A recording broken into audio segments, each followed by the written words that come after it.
જો તમે કોઈ મોંઘું પશુ લાવ્યું, લાખ રૂપિયાનું કે 70,000 80,000ની મોંઘી ગાય કે ભેંસ લાવી, એનું પશુ મરી ગયું, એનું વાછરડું મરી ગયું, એટલે પછી તમે એને ઇન્જેક્શન આપીને દોવો છો, અથવા એ પશુ ઇન્જેક્શન વિના દૂધ નથી મૂકતું. બહુ પ્રશ્ન આવો થતો હોય છે. ઘણા બધા ખેડૂતો આ પ્રશ્નથી તકલીફમાં હોય છે.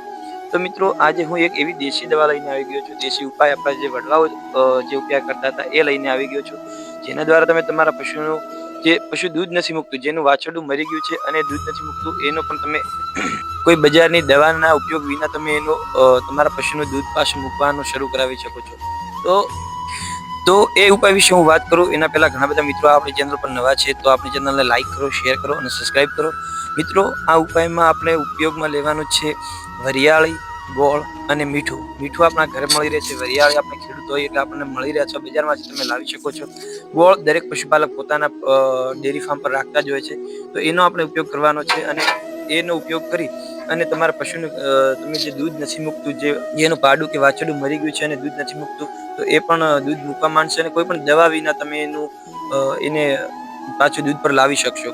તો સૌપ્રથમ આપણે વરિયાળી, ગોળ અને મીઠાનું મિક્સચરમાં અથવા કોઈ પણ એક વસ્તુમાં લઈ અને મિશ્રણ બનાવી લેવાનું છે. અને એ મિશ્રણ દ્વારા મિશ્રણને મિક્સચરમાં મિક્સ કરી લેવાનું છે સારી રીતે.